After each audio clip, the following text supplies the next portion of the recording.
This is the Soul Expansion Soundboard, an hour of honest conversations and straightforward advice on spiritual growth, limitless creation, and enlightened evolution. With 3 certified spiritual coaches and soulpreneurs who understand what it's like to navigate spiritual growth in an ever-changing world. You'll be part of illuminating discussions featuring spirituality, self-development, inner healing, manifesting, and expansive creation of the abundant life you truly deserve.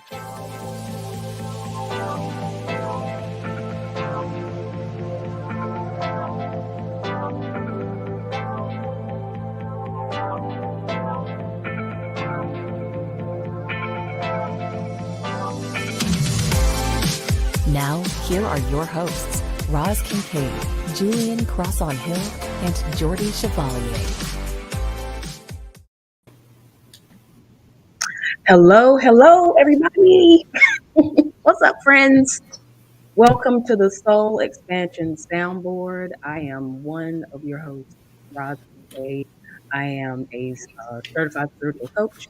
I am a psychic medium, intuitive healer, and I'm very excited for today's show. But before we get into that, I'm going to let my co-hosts introduce themselves. Hit it, y'all. Hello, everyone. I'm Julian Crosson-Hill, certified spiritual life coach and human design specialist. And we've been looking forward to doing this project together for a month now. So really excited to be here. Hi, everyone. My name is Jordy, and I'm super excited. I don't know if you can feel it through the screen. I am a certified spiritual life coach, human design consultant, and business mentor. So we are so excited. We actually created a giveaway for our first time. We were talking about it and we were like, how can we bring people into the story? And we figured what was the book that changed our lives, right? So I'm going to be the first one to give it away. And it's going to be the book by Gary Zukav, The Seat of the Soul. So I do see that you're tuning in. We'll give you some time to get in and we'll talk about the giveaway later on. But y'all, this book woke me up. It changed my life, and I know it can do the same for you. There's so much in there about intuition, making decisions, choosing to be better. So we can't wait. We're excited to jump right in. So I'm going to let Ross take over and introduce today's topic. Okay, y'all, now listen. If y'all have been following either of us, any of us, for any amount of time, especially in the last 2 weeks, today we are going to be talking about when shit hits the fan. Yes, because it seems like everything's going to hell in a handbasket. They're trying to control women's bodies. Kids are being harmed. These political shenanigans that's going on. Listen, everything is on fire, and I'm not just talking about the trees out in California. So today we are going to get into it. We're going to give you some strategies and tips, and just have some real honest conversation around what to do, how to act, how to respond when shit hits the fan in your personal life and collectively in the world. So let's get into it, y'all. So yeah, when I thought about definitely, this, it's amazing, how often women and LGBTQ people seem to get thrown under the bus whenever a conservative wants to make a point. So, yeah. How about that? How about that? Why are we being targeted? I really feel like, why are we being targeted? And I will also throw in BIPOC, people of color, indigenous people. It's always something with us. Even in conversations, when I see with my family, when I see stuff on the news, somebody got shot, when the kids got shot in Texas, the first thing I said was, Lord, don't let them be black. I'm gonna keep it all the way real with Lord, don't let them be black, because that's another thing for society to nail us to the cross about. Yeah, it seems like every time something happens, you're right, Julian, it's either pointing a finger at women, the LGBT community, or people of color. Yeah, yes. Absolutely. I want to chime in on that. Honestly, it's wild how they always go to the minorities, right? The people who are already oppressed, who just finally got some rights. We just were allowed to vote not that long ago. Gay rights just came to be not that long ago, and now here we are taking them away. So it is an empowering conversation that does have to be had. The goal really is to bring a higher perspective, but we're still human. We still feel the pain every time we watch the news and all of this crap is going on. So what do you do when shit hits the fan? Who wants to take the lead on that? Well, I'll start. Like, first of all, I read a comment on Facebook the other day, and it sort of pissed me off. I'll be honest. Someone who was LGBTQ said they don't vote because they feel like it's choosing between the lesser evils. And I'm like, okay, are you stupid? Like, it was right there in it. Lesser of the evils. Like, why would you not vote at least for the lesser of the evil? Like, I don't believe politicians are going to solve our problems. I don't think that they have the vision. And because of because they're so beholden to financial interests and to getting reelected, they're not going to do expansive things. They're not going to do visionary things. That's up to individual people to make those changes, to inspire that change in the people around them by raising their own vibe and by speaking up and being active and doing all of these things. But against the backdrop of that, while we're trying to do that work, while we're trying to make those changes, we don't need anyone to be making shit worse while we're working on it. So yeah, vote for the lesser of evil because it's lesser evil. So definitely, I'm very passionate about the importance of voting. Yeah, none of our politicians are going to be perfect. You're not going to agree with them 100%, and that's okay. Yeah, I mean, listen, I tell this to people in my private coaching, like nobody's gonna save you. And if you're looking for a politician who is honestly at the end of the day in it for the money, like I hate to generalize like that, but that is the perception. And if you're looking for a politician to come save the day like Superman, it's not gonna happen. And I will also say that on a spiritual and energetic level, there has to be this darkness so that the light can shine brighter. Like there is nothing that's going to be bigger and brighter and more impactful than light, right? So in order for that light to do what it does, you have to have the darkness, whether that comes in the form of hate, racism, privilege, political bullshit, whatever the case may be. The light and the dark are going to expand at the same rate because they need each other. And when I look at stuff on the news, on CNN, like, well, I don't really watch CNN. I mean, I just get the alerts or whatever. But Facebook, social media, like it pisses me off too. Like, when George Floyd was murdered and Breonna, all of them when they were all like that stuff pissed me off and it hurt deeply. But at the same time, there was here comes my open head. But at the same time, I could see it on the other side where it's like, you know what, this is all happening for a reason. No, it does not feel great. No, it does not feel good. No, we do not want to see this stuff happening in our society, to our people, not just in the Black community, but in our community as a whole. We don't want to see this happening. We don't want police to be doing this to us. They're supposed to protect and serve. But at the same time, I get on another level why this is happening. And it kind of, it neutralizes it for me personally. But at the same time, the human side of myself is feeling it all the way. Like, fully. Yes. And that polarity you brought up about light and darkness, I'm all about the darkness. We got to talk about this shit because if we keep it hidden, we don't heal it, right? So everything that's happening out there, it's a reflection of what's going on in here with the world, with everybody hating and disassociating, keeping their distance, and I'm better and I'm this. And we're never going to get better unless we do our inner work to raise the collective together. So I do think we do need the polarity, because how would you know there's light and love and peace and a better way if you didn't experience the opposite of what's going on literally right now? Mm-hmm. Everywhere you look, someone's hurting. Everywhere you look, someone's being put down. It's literally up to us. So even this conversation that we started and why we're so excited to get it out here is because are people even talking about it from a higher perspective? Like, what can we do as individuals to kind of do better? Because when I look out there, I'm like, damn, we are failing. it's not one person, it's the whole collective. Like, there is a way to bridge this gap, and we might all have different perspectives, but if we don't get the conversation started, how do we arrive at the solution? Yeah. Yeah, Definitely. absolutely. So before I get into my thought, I just want to say, if you're viewing, like, leave a comment, say hi, let us know you're here. If you have any questions, speak up. That, we'd love to hear from you.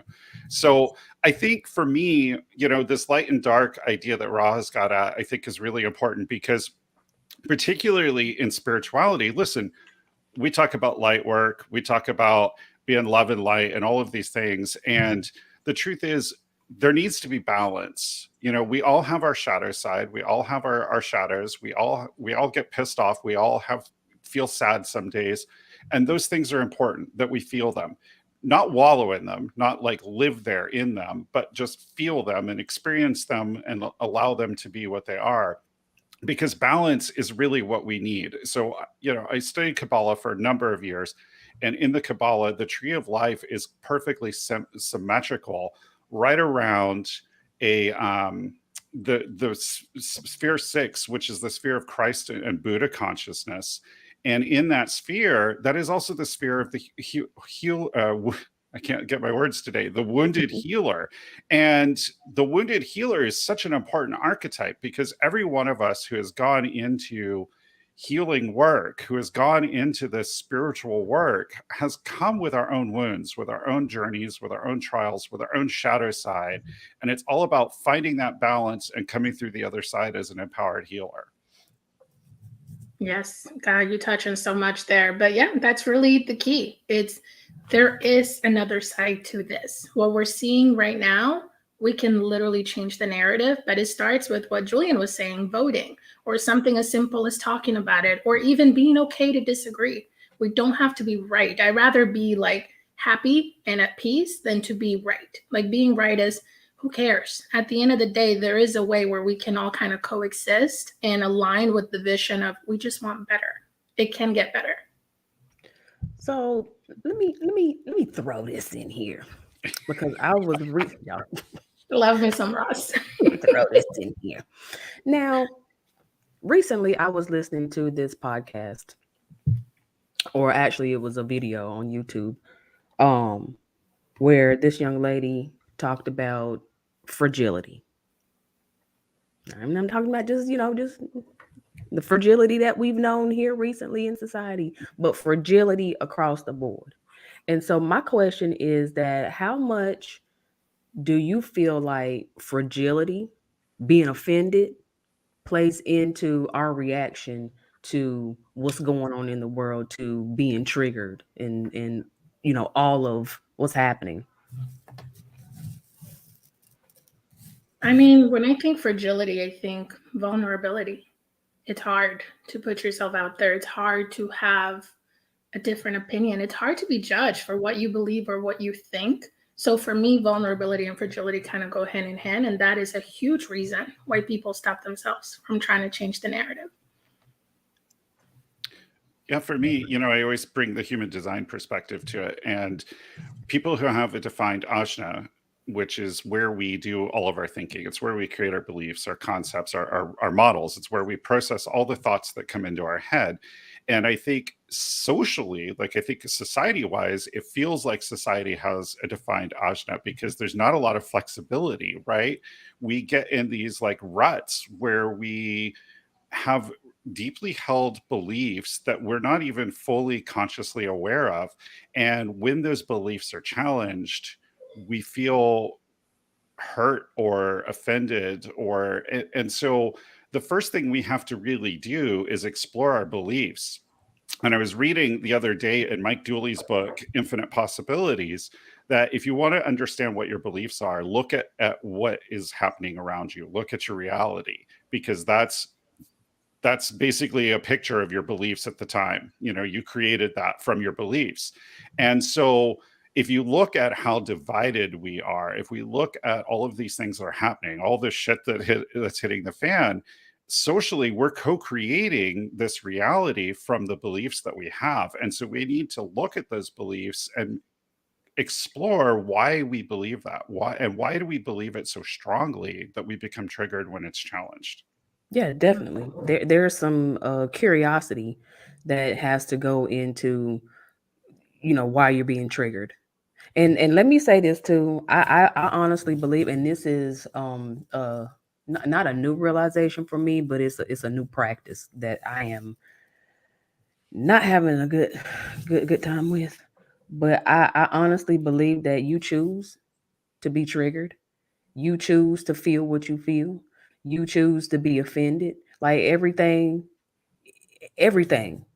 in creation is a choice. Like I really feel like and believe that I chose to be in this body, in this experience, doing what I'm doing. Just like I can choose to change my life plan if I wanted to. So to I be didn't get that. no, Could you try? no, I didn't, Siri. Thanks.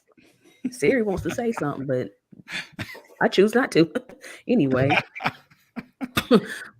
but I feel like we can choose. We can choose our battles. We can choose to feel how we feel. You can choose to be offended or not. When somebody drops the N word on me, I'm going to choose to want to whoop somebody's ass. But I have to think about that. Is that the right thing to do? Is that going to land me in jail or on TV? You know what I'm saying? I feel like the power of choice also works its way into this fragility and being offended and how you respond to life personally, collectively, in society, about how you react to it, how you respond to it. Like, what's better? Do you want to walk around mad all day, or do you want to like let that person have their feelings and have their opinions while you continue to create a moment in the future that you are going to love, this of ease and flow? And I mean, I ain't trying to be Pollyanna, but like at a certain point in life, it's like, listen, I just want to be happy and at peace. And if it means that you get to cut me off without us having an accident in the road, then fuck, go on. Go to where you're going. I might flip you off, but please go ahead. I got other, I'm too tired at this point, and I got bigger fish to fry than to be offended at you that you got mad at me for not put my blinker on, or whatever the case may be. Does that make sense? Girl, you're saying so much. It's resonating deeply. I don't know for the people listening, but I'm over here like preach because it's true. We are the creators of our own lives. It might seem like detached to say it's your fault that your life looks like that, but that is the truth. Every time you pick up that insult and you talk back, it's a choice. Every time that you let someone trigger you because of something you haven't healed, it's a choice. And it is hard for people to hear that. But even in the book that we're giving away today, that's a concept that comes up, is the power of choice. You do have a choice of how do you want your life to be. And Julian touched on human design in the Ashna. That is, an energy that it can be really fixed when it's defined. And what happens there is there really truth in the way that you think? Is there really truth in your opinion? Is there really truth on an idea? Yeah, it's a thought. It doesn't mean that it's valid, that it's proven. So some things we have to agree to disagree. Some things we have to let go of. And some things we just have to be at peace with not being right.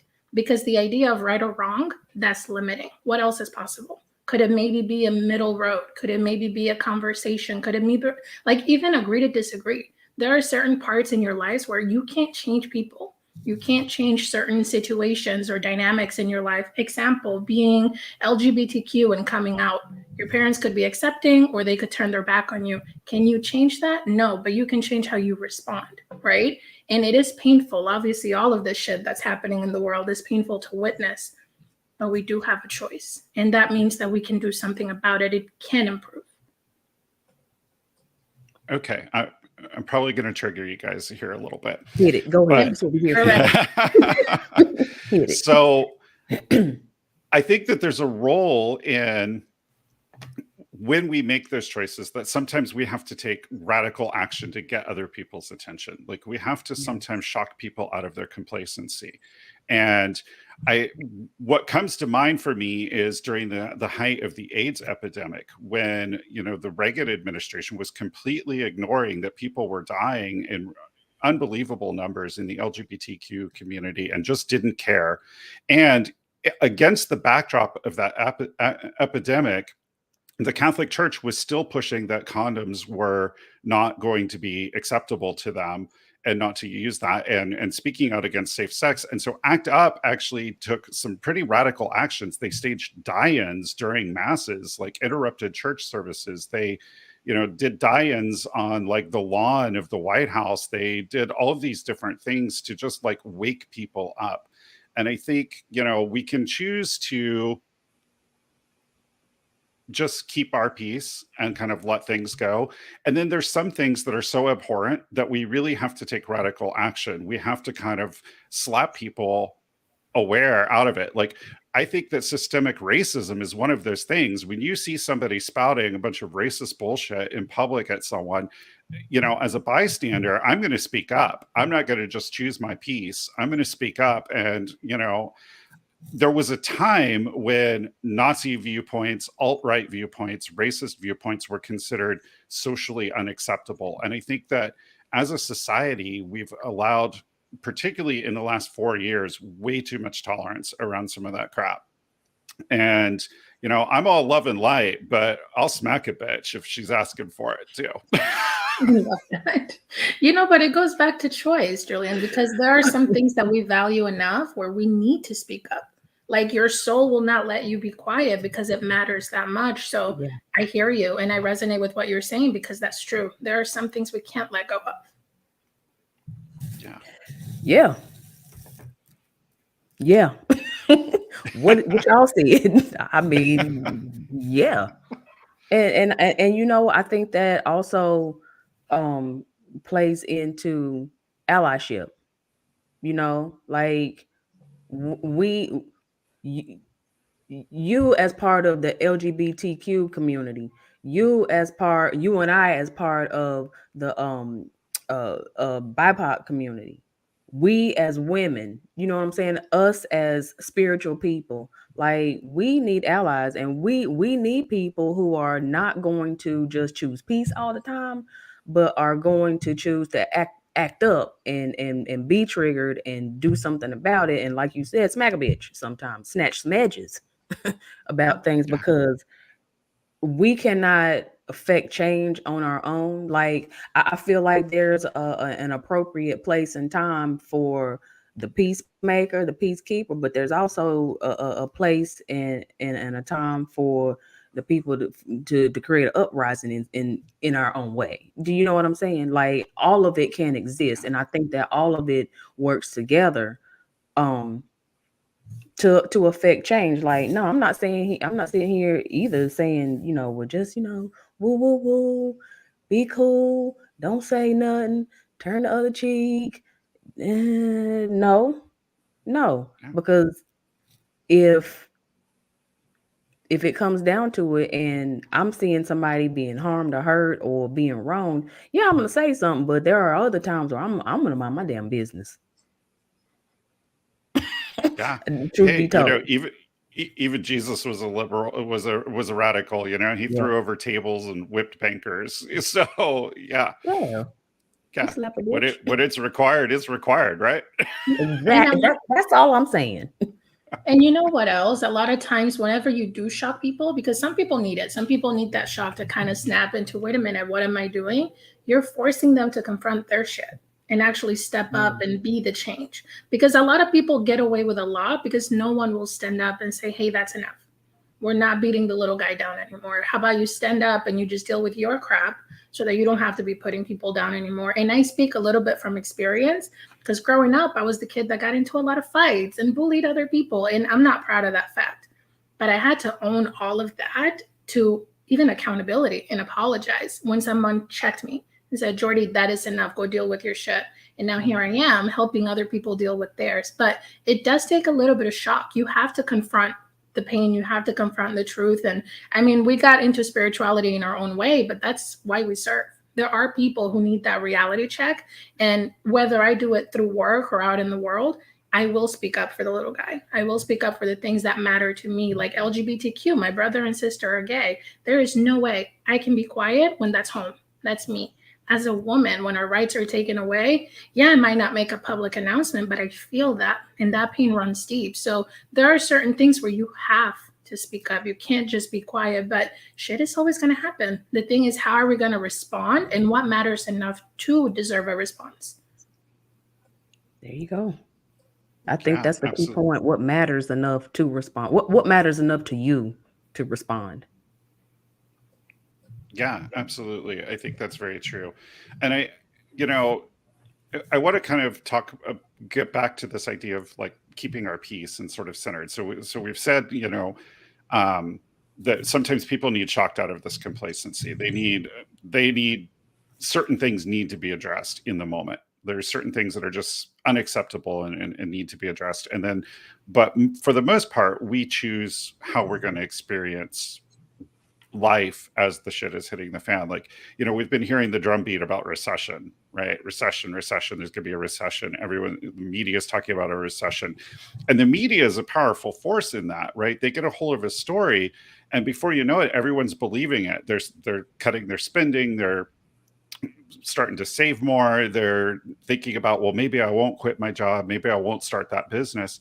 And it becomes a self-fulfilling prophecy in that way. And the media is a powerful influence in that way, that it changes our thinking. And so, are we creating a recession because the media is doing that? And, I'm not a conspiracy theorist, but sometimes, you do sort of connect some dots. That Wall Street is sort of pressing for a recession. Like, they kind of want a recession in a lot of ways. And there's definitely people, the Wall Street and the investors and the people with the capital and the media are very related, and they kind of move in cycles. And so as spiritual people, we need to start to find our own cycle, right? Just because the rest of the world is experiencing a recession doesn't mean we have to. Like, True. I can still prosper and I can still be abundant in the middle of a recession. Dude, I get lit up when you talk because mic drop. The thing about the media is they're going to pollute the environment with everything that's wrong. And what you resist persists. The more you talk about the thing, the more the thing comes to be. Like, you're fearing it and then it shows up. So the media puts in this seed of recession. That is where we're headed. That's a fact. Just like whenever whatever his name was, got elected, same thing. They talked about it enough, boom, self-fulfilling prophecy, right? The thing about it is, personally, I don't listen to the news, but if I need to know something, trust me, I'll see it. It shows up on Facebook. My family will tell me. It'll get to me if it's important. But there are things that I don't need in my environment. I'm polluting my environment with good things like mindset, reading, growing, making money, launching my business, doing all this stuff. Because if I start to believe what it looks like out there, this recession, then I'm going to fail. Versus if I focus on the things that I can control, that I can do every day, and still keep an eye open for things that obviously demand my attention in the world, dude, there's enough for all of us. We don't have to go into a recession, but the media is powerful, and that's what they do. Well, here's also the thing: being aware that all of that is going on, and there's all of this seemingly trickery and sleight of hand stuff going on, and just I don't know, just I don't even know what to call it, but it just feels like there's always something kind of going on behind the scene, behind the veil, behind the curtain, that influences what we experience, right? But here's the thing, and you want to hear me talk about this probably ad nauseum. Never get tired of it, Roz. Because and y'all, I'm not trying to bypass, but a lot of the times I have experienced that when I get far from God, far from source, that the human in me starts to act up, starts to panic, the sky's gonna fall. Something as simple as paying a bill, right? And when I get disconnected, air quotes, from source, whatever you call source, God for me, that is when I start to feel the anxiety. That is when I start to believe the media, the stories, and even when stuff does like play out in the media the way they say that it does, even still, like you got to go find refuge from all of that somewhere that is not available in your tangible society. And I agree with you, doing like it is a self-fulfilling prophecy. It's like they whoever they are present it to us through the media. They condition us. Repetition is conditioning. and you see it. You see it. What news starts come on at what 4 o'clock? Sometimes 3. News don't go off till what 11. That's how many hours of the day that there is repetitive uh propaganda and conditioning going on, setting you up, getting you ready to panic. Yeah. And there has to be a point in time where it's like, wait a minute. I hear what y'all saying. I see what's going on in the world, but at the same time, like there is a an energy that's bigger than us that is watching all of this too. Yeah. And that's allowing some of this stuff to happen. But at the same time, I can take refuge in that I'm still going to be provided for. I can still be abundant in famine. I can Yeah. still make money. I will still have a job. Like not everybody took the bait for the great resignation. There's still people out there working and still prospering. Like, I mean, turn it on Bravo TV. These bitches are still out here getting paid. Okay. Yeah. Yeah. And I Absolutely. think that when you continue, like, I think that part of that is leaning further into whatever your source is, whatever your connection to, and hooking into that when the rest of the world is like falling apart and setting you up to go panic and lose your mind or jump off a building. Yeah, listen, fear is a powerful motivator. Like it is used by people to make money. Um, Political campaigns use fear to get people to vote the way they want them to. The world's all going to go to hell if this other party wins. Marketing uses fear to sell products. You won't be popular. You won't fit in. You won't be pretty. Your breath will stink. All of these things. Fear is a powerful conditioning factor. And conditioning in human design is anything that pulls us away from who we really are, from our authentic core. And fear is a powerful conditioning factor. And it's out there used in so many ways.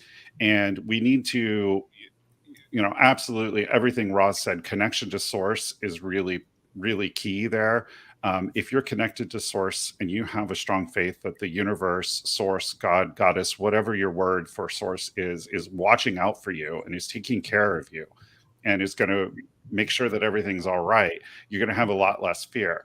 The other piece, I think, is human design very much. Like human design teaches us to get into our body and to really ask questions like, is this fear my fear? Or is this somebody else's fear that they're projecting onto me, whether it's the media or advertising or marketing or whatever? There's, the fear that we feel in our root and our spleen and in the different energy centers of our body. And then there's the fear that's the conditioning. And we need to really get in touch with our own energy and our own body and be able to say, is this my fear? Why am I feeling this fear? And if it doesn't belong to me, then I can let go of it. Yes. Fear is like my jam, y'all, because I grew up and my fear was different. It was through culture, religion, conditioning. There was a lot of you're too much, you're taking up too much space. And it wasn't necessarily in the arena of, money and society or whatever, but it was more as a woman, the way that you behave, the way that you're supposed to act. And it kept me really small. It kept me really quiet. It kept me really good and nice and perfect. And fuck all that. Right? Who I really am at the core. It's like raw, real. I will say what I feel and I will speak my mind. And fear is one of those little things that you don't even notice until time has passed. And you're like, damn, I could have started 5 years ago. And I'm sitting here being afraid of taking that first step. Like I heard this parable, I think, or somebody told me the story of a 23-year-old talking to her therapist. And she's like, damn, if I start my PhD right now, it's going to take me 7 years. And the therapist goes, okay, so do you want to be 30 with a PhD? Or 30 without one? The reality is our mind tells us, oh, we can wait. Oh, I'm too scared to speak up. I'm too scared to show up, to be different, to disagree. But a lot of times you just have to start in faith. In faith, you don't see where you're going half the time. You just know that something greater than you, like you said, God's source is carrying you. And a lot of times it's about turning down the noise, like the news and people gossiping and all of the crap around you telling you, stay small, stay safe. And knowing that on the other side of fear, there's good. You're not going to fail. You're always going to be rerouted to the thing you came to do. But dude, fear will hold you back from a lot because I've experienced it in my life and it really does condition you out of even trying. You procrastinate, you sit on it, you waste time. You like, there's a difference between like love and fear can exist at the same time, right? You choose one or the other. So if you're leaning into the anxiety, the panic, and you're letting the news and all the noise drive you to that point where you can't even get out of bed, or you won't leave your house, or you record the video and then don't post it, come on, you guys. Lean into the other side of that where like you are infinite. You can choose different. You can create better. Like if I believed all the crap they told me, I wouldn't be here talking to you today, and however it shows up in your life, like a lot of times we'll let this little nudge of fear, which is really just letting you know, hey, something's new, we're expanding, could be good or bad. Like you won't know until you get there. So you just have to step in faith. Like again, choose one or the other. But fear for me is one of those things that I'm passionate about talking about it, because dude, it holds so many people back. And I'm literally watching society go back into the rabbit hole of, oh, I guess another quarantine is coming. I guess we're all quitting our jobs. And I'm like, who are you believing here? Because what's keeping you from going out in the world and experiencing your life to the fullest? Because we're out here doing it. So it's possible for you too. But we got to show up and show you it is possible for you too. Amen. Question. Going back to something that you said, Julian, about our conditioning in our open centers in human design. And for y'all that don't know or watching and don't know what human design is, we got you. we gonna break that down. But how my question is, how do we know when the fear is ours, when the belief is ours, and when it's not? Yeah, that's an awesome question, Roz. And so part of it is we have to really understand our human design, first of all, because that gets us familiar with our energetic blueprint. And once we know our own energy, it's easier to identify the fear. We also have to, once we know our design, once we know where we receive the most conditioning in our energy, then we also are more like we can be more aware and more watchful over the areas that we know we tend to be more heavily conditioned in. And that helps us, that awareness, that like watching for it kind of helps do that. So I want to take a quick pause right here. And for the people viewing, if you haven't commented and said hi, please, say hi. And Jordy, do you want to mention the giveaway and how they can enter again real quick so that we can, and then we'll jump right back into this. Absolutely. Sorry, guys. I got so excited. I got sidetracked. So we are giving away my favorite book. Is called, well, the book that woke me up is called The Seed of the Soul by Gary Zukav. So because it's our first episode, we're thinking we just want to give something back, right? So enter hashtag giveaway in the comments and we'll be able to see it and do a random poll at the end. But I'm going to be sending that book to the lucky winner, and I can't wait to share that with you guys. Awesome.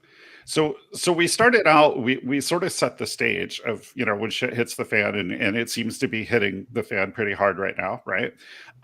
So, and we said we were going to talk about what to do when it hits the fan. And we've talked about human design, being aware of your conditioning, overcoming your conditioning, knowing what energy is yours and what isn't. We've talked about connection to source. We've talked about feeling the fear and doing it anyway. What else have we got, guys? Ooh, child. Pray and cross your fingers and shut your eyes real tight. No, I'm just like, well, listen, that is a tactic if you choose to do that, but it might not be too productive. It might keep you stuck. But okay. I always got to think about what I do. And that's kind of what I do. I pray. I know it kind of seems like churchy, whatever. No, prayer. You know what? I have a lot of questions. I'm the person that has a lot of questions that you see, and I don't, have a place where I don't like generate the answers on my own. So recently, I have explored the Akashic records. And for you all that don't know what the Akashic Records is, it's basically the book of your life. And it exists out in the quantum field, in the energy, in the spirit world.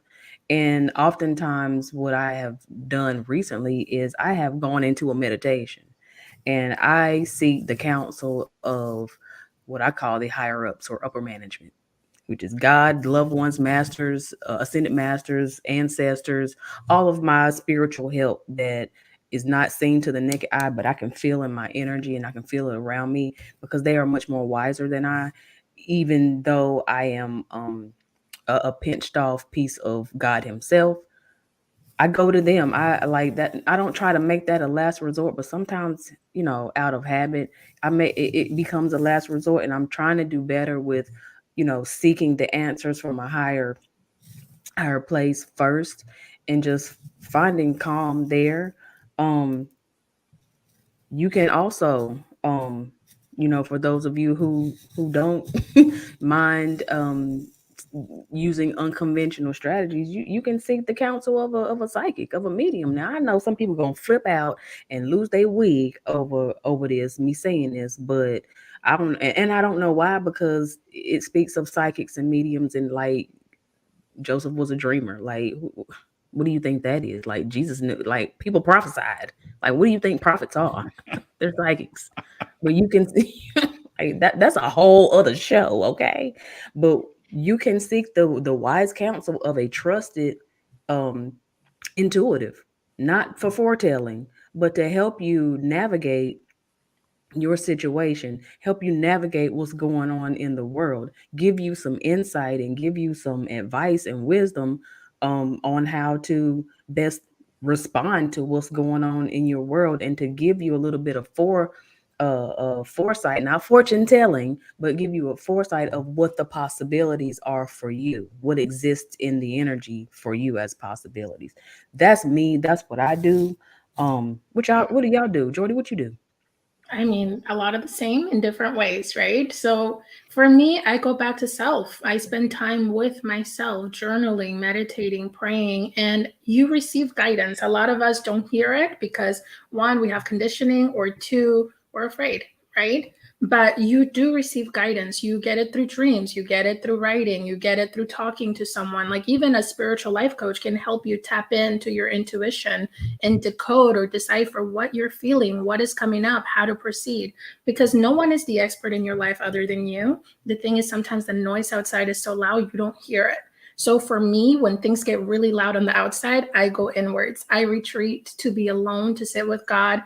Like you said, my ascended masters, I might call it something different, like my angels, because I grew up in church. But however it shows up, I spend time with me and my team, quote unquote, behind the scenes. And I allow the guidance to pour in, because a lot of the times the answer is to let go, to stop fighting, to surrender, to just let God be God. Source, spirit, universe, whatever you call it, is so much bigger than me sometimes, that I just have to come back to me to remember what that feels like, and then just trust the guidance that I get and step in faith. Like I can't change it, I can't control it. And a lot of times it works itself out. I get exactly what I need, exactly when I need it, and things always work out for the best. Yeah. So for me, there's a number of things that I do. So obviously human design is a big part of what I do. So I lean into my strategy and my authority, which are human design concepts that sort of help us align the actions that we're taking with divine timing. They sort of answer the what and the when of what we need to be doing and what action we need to be taking. I also, prayer can be a really charged word for people, particularly if they've had bad or traumatic experiences with the church. And prayer for me is just non-localized co-creation. We're working with source, we're working with maybe even other people, and we're co-creating in a non-localized way, which means that we're co-creating our reality without being right there present in it. And listen, if you're one of those people who struggles to manifest, right? You've read The Secret, you've read The Law of Attraction, you've read Course in Miracles, you've read everything, right? And you're trying to manifest your reality. You're trying to create what you want in your life. And you just feel like maybe there's something wrong with me because it doesn't work. Get someone else to help you.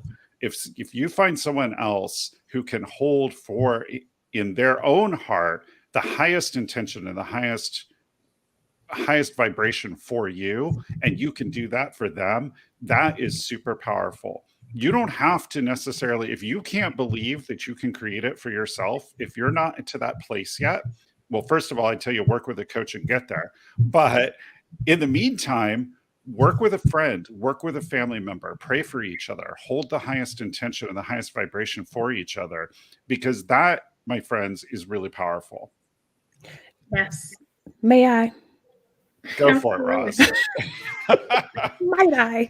Let me add to that what Julian is talking about, that ain't new. That is not new. Right. And this ain't coming from a place of where Julian, you're wrong. You ain't telling us nothing new. I'm not saying that, but what Julian is doing is what we as a tribe, as a community, have been doing for years, and for whatever reason, because of trauma, church hurt, uh, um, choice, whatever the case may be, we have gotten away from that communal connection and hold, not just holding space for somebody, but having faith for somebody okay, what they call it in the church where I come from is standing in the gap. Standing in the gap for somebody else, holding that faith, holding that hope for somebody when they are in a vulnerable place and can't do it on their own, when they're in a low vibration and can't do it on their own. That is not new. And I know communities where I come from in my hometown have been keeping that going for decades. I saw it kick up in right when COVID hit. Like, for example, we could not, well, I haven't been going to church for a long time. I ain't a church goer no more. Okay. I don't do religion. I do spirituality, so I don't go to church no more. Okay. But I have family members who still attend church, still belong to the four walls of the church. But when the four walls of the church weren't accessible, and it proves that we are the church. We are the community. Yes. We hold the faith. Yes. We hold the space. We keep the connection going. And when people couldn't get to the church house, people got on Zoom. Like, even now, my immediate family, we get on Zoom once a month and we connect with each other, see each other's faces, and we pray for each other. And it ain't always you have to tell us what's going on, because still we still in that mindset where I gotta keep my stuff a secret, but just pray for me anyway. God knows what I need. Even that, we need to break that up. But we're off to a good start. Let's get online, do what we can do, use the tools that we have, and let's pray for each other. So and I am like excited, Julian, for you to like spread that out in other places too, and help people remember that you don't even have to pray by yourself. You don't even have to go to God on your own. You can where two or three are gathered in the name of source, there is power. Drop that scripture, girl. The thing is, where I grew up in the Dominican, right? Very Catholic country. And my parents have been praying for me every day since before I was born, right? And we pray over the sick. We pray over our food. We pray over everything.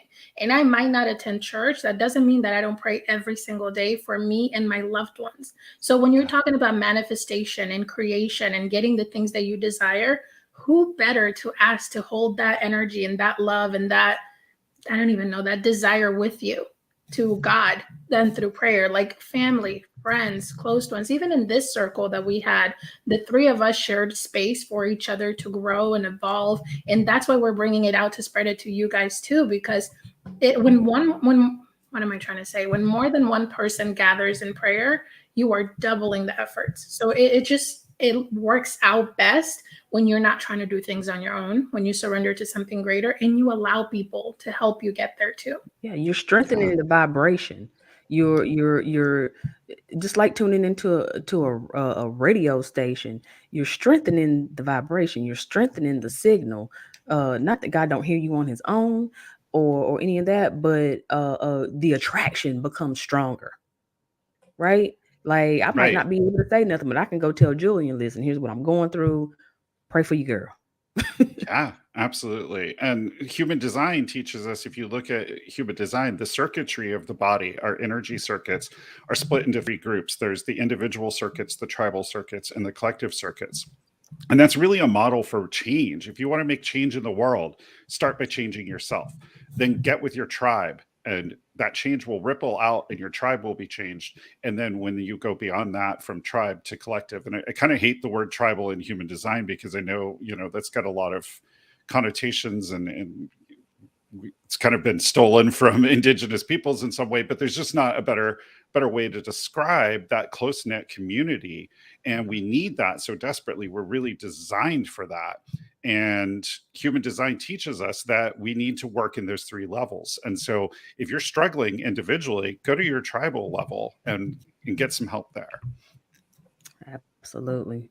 Look here, y'all. We are getting close to time for us to wrap up. Just want to check in with everyone. Post your comments if you have any. Post any questions, any final questions that you have. Just want to check in with Jordy and Julian to see if you guys have any final thoughts around, how to best handle when shit falls apart, when stuff hits the fan. Got any last words? I think on my end, I'm glad we're having the conversation. I'm glad we're getting people's, their mental juices flowing. But really, at the core is go back inward, go to self, check in with you, God, source, spirit, and then go from there and ripple out to what do you value, what is worth standing up for, and let some things go.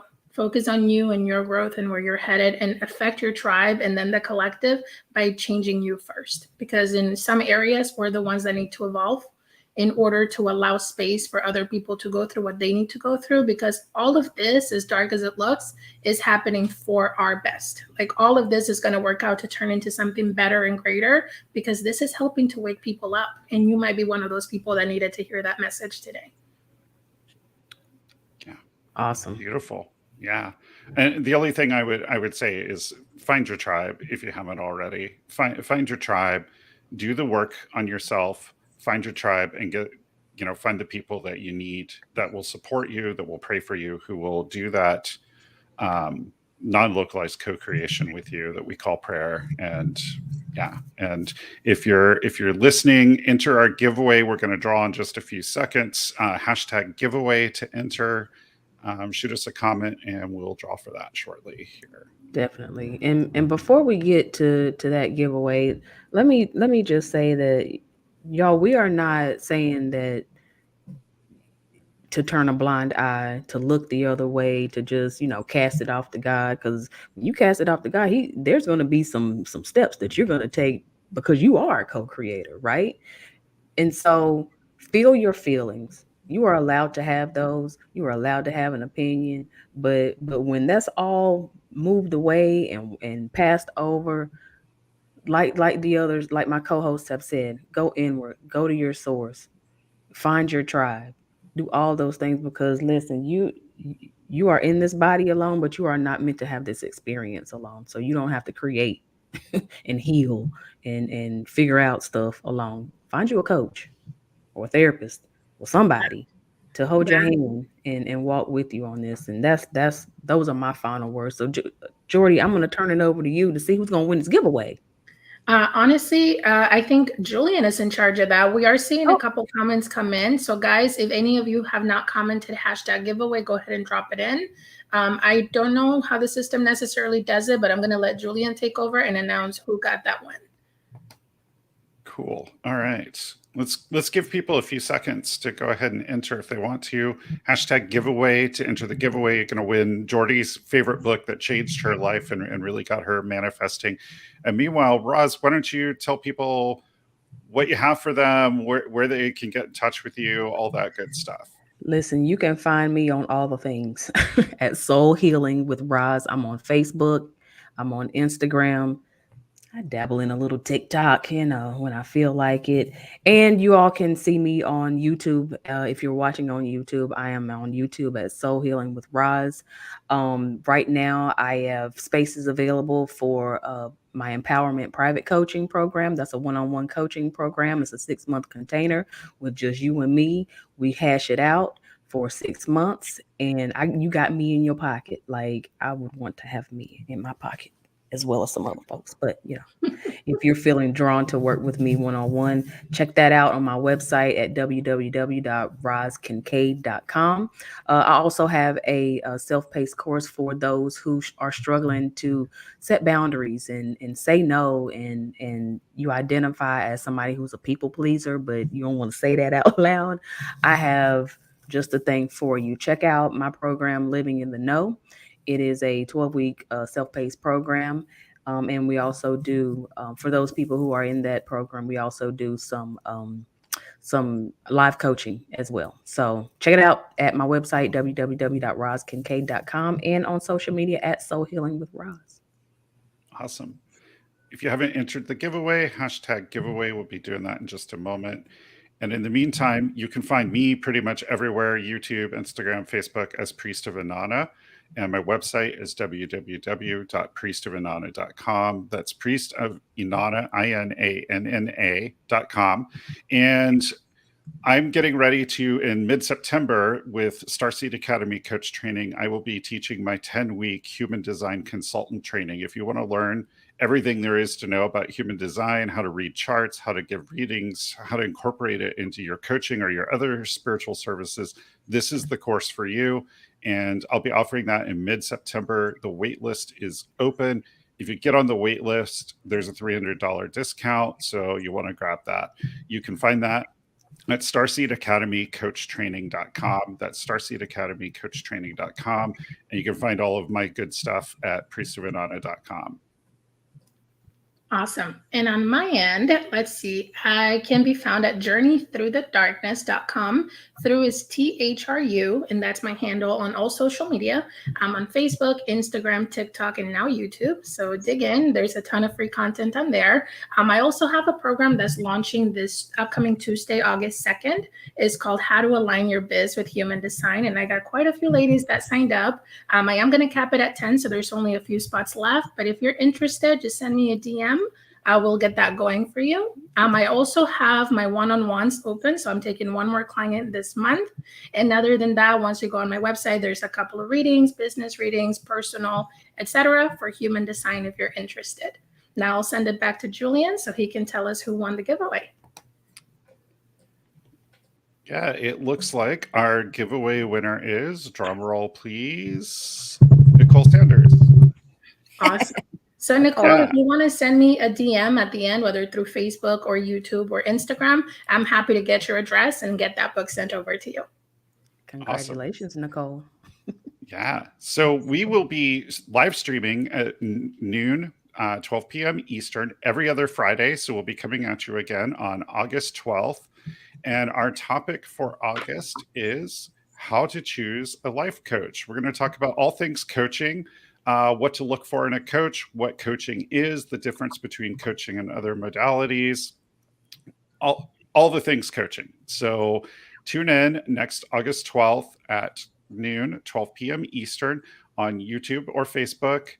And we'll be doing another giveaway of one of the books that inspired us and talking some real talk and some real shit about coaching. Yeah, because it ain't what you think it is. I don't know what y'all think it is, but it ain't what you think it is. Or whatever somebody told you, they wrong. Or maybe they might be right. I don't know, but hear it from the coaches. Let us tell you. We the coach. Yes. Oh, I second that. Some people think they know what coaching is, but we want to have a conversation so that you really know what it is, because you might need it and not even know it. Absolutely.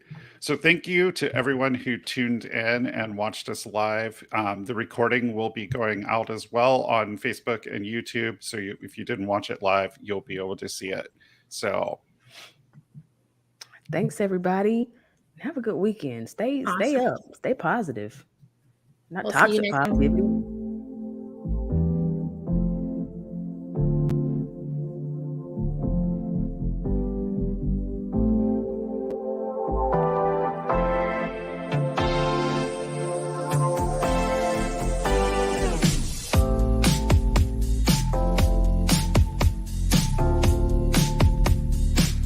This has been the Soul Expansion Soundboard.